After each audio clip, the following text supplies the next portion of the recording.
নমস্কার বন্ধুরা, প্রবাসী কুকিংয়ে আপনাদের সকলকে স্বাগত জানিয়ে আজকে দারুণ স্বাদের একটা শরবতের রেসিপি নিয়ে আপনাদের কাছে এসেছি। সেটা হলো আম পোড়ার শরবত। যা গরম পড়েছে, এই গরমে কিন্তু ঠান্ডা ঠান্ডা এরকম শরবত খেলে একদম প্রাণটা জুড়িয়ে যায়। আর কোনো কিছু খেতে তো এখন ইচ্ছেই করছে না, মনে হচ্ছে এরকম ঠান্ডা শরবত খাই।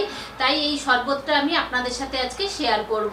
তো চলুন দেখে নিন, আশা করি আপনাদের ভালো লাগবে। যদি ভালো লেগে থাকে তাহলে আমার চ্যানেলটাকে সবাই সাবস্ক্রাইব করে পাশে থাকা বেল আইকনটা টিপে দেবেন, যাতে আমার দেওয়া সমস্ত নোটিফিকেশন আপনাদের কাছে সবার আগে পৌঁছে যায়। আর প্রচুর লাইক, কমেন্ট, শেয়ার করবেন। আম পোড়ার শরবত বানানোর জন্য এখানে আমি দুটো কাঁচা আম নিয়ে নিয়েছি। আমগুলোকে প্রথমে আমি পুড়িয়ে নেব। গ্যাস ধরিয়ে একটা এরকম জালি বসিয়ে দিয়েছি। এবারে এর উপরে আমগুলোকে দিয়ে দেব। দিয়ে আমগুলোকে দু পিঠটা খুব ভালো করে পুড়িয়ে নেব। তো আমগুলো দেখুন কি সুন্দর পোড়া হচ্ছে। উল্টে পাল্টে আমি সব দিকগুলো ভালো করে পুড়িয়ে নিই। তো আমগুলো দেখুন পোড়ানো হয়ে গেছে। এবারে এগুলোকে নামিয়ে দিয়ে আমি ঠান্ডা করে নেব। তো আমগুলো কিন্তু ঠান্ডা হয়ে গেছে। এবারে আমি এগুলোকে ছাড়িয়ে নেব।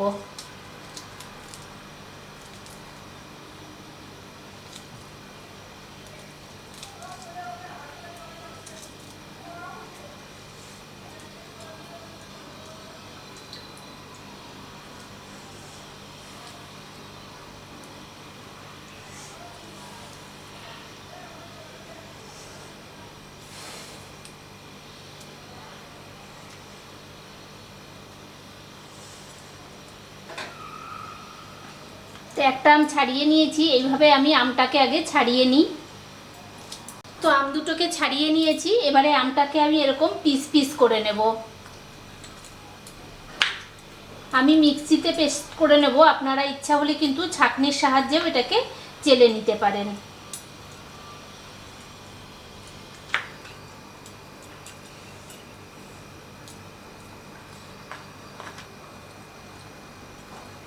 এরকম ছোট ছোট করে এটাকে টুকরো করে নিয়েছি।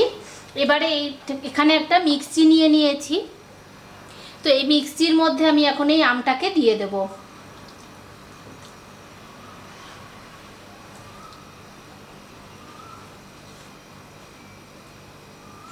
তো পুরো আমটাকে কিন্তু মিক্সির মধ্যে দিয়ে দিয়েছি। আর দিচ্ছি খানিকটা পুদিনা পাতা।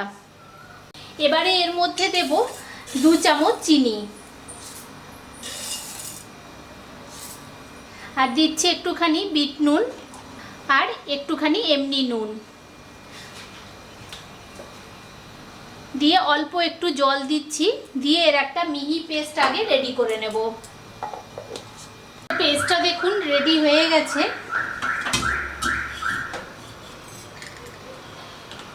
দেখুন কত সুন্দর মিহি হয়েছে পেস্টটা। দেখতে কিন্তু একদম আম পান্নার মতো হয়েছে। তো এবারে এখানে আমি একটা ঠান্ডা জলের বাটি নিয়ে নিয়েছি। এর মধ্যে এই পেস্টটাকে দিয়ে দেব।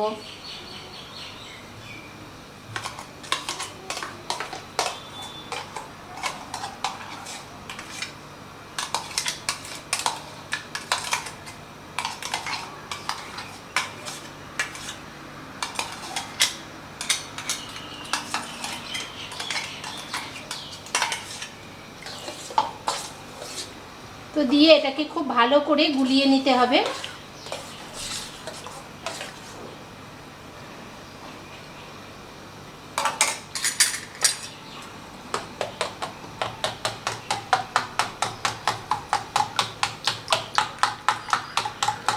তো দেখুন এটাকে কিন্তু আমি ডালের কাঁটা দিয়ে খুব ভালো করে গুলিয়ে নিয়েছিলাম।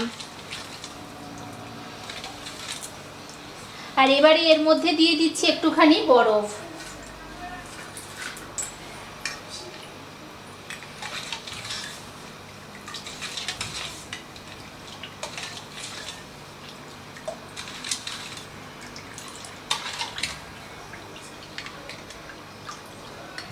এটা এরকম থাক। আর এদিকে আমি একটা আগে মশলা রেডি করে নিই।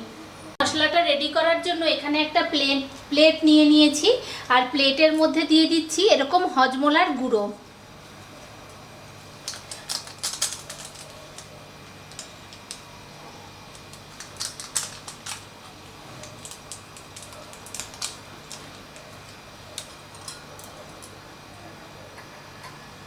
আর দিচ্ছি একটুখানি কাশ্মীরি লঙ্কার গুঁড়ো।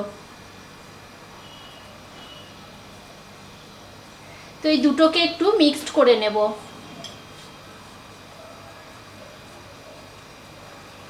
তো দুটোকে দেখুন মিক্সড করে নিয়েছি। এখানে একটা কাচের গ্লাস নিয়েছি। এই কাচের গ্লাসটাকে আমি এই শরবতের মধ্যে মুখটাকে একটুখানি দিয়ে দেব, দিলে জল লেগে যাবে। তারপরে আমি এইখানে এইভাবে ধরবো এটাকে। দেখুন কত সুন্দর একটা ডিজাইন হয়ে গেল। তো এইভাবে আমি দুটো গ্লাসকে আগে রেডি করে নেব।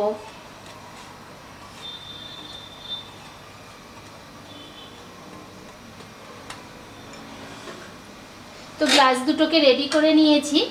এবারে এর মধ্যে আমি এই শরবতটাকে দেব।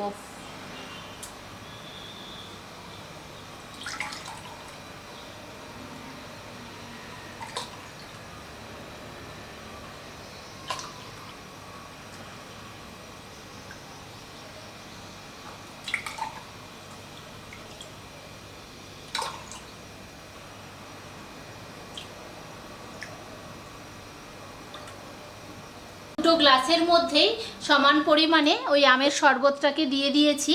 এবারে এর মধ্যে একটুখানি গার্নিশ করে দেব। তার জন্য আমি দিচ্ছি একটুখানি পুদিনা পাতা, এরকম উপর থেকে দেখতে বেশ সুন্দর লাগবে।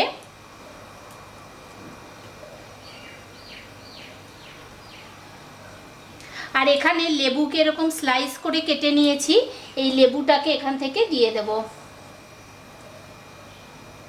তো বন্ধুরা, রেডি হয়ে গেছে আম পোড়ার শরবত। আর এটা দেখতে কত সুন্দর লাগছে দেখুন, আর খেতে তো খুবই ভালো লাগে। গরমকালে একদম প্রাণ জুড়িয়ে যায় এরকম ঠান্ডা ঠান্ডা শরবত খেলে। তো আজকের আমার এই রেসিপিটা আপনাদের কেমন লাগলো অবশ্যই সবাই কমেন্ট করে জানাবেন। সবাই ভালো থাকবেন, সুস্থ থাকবেন, আর সবাই বাড়িতে কিন্তু এরকম আম পোড়া শরবত করে খাবেন, তাহলে কিন্তু লু লাগবে না। তো শরীরের পক্ষেও কিন্তু এটা খুবই ভালো। তো চলুন, দেখা হচ্ছে পরের দিন নেক্সট কোনো একটা ভিডিওতে।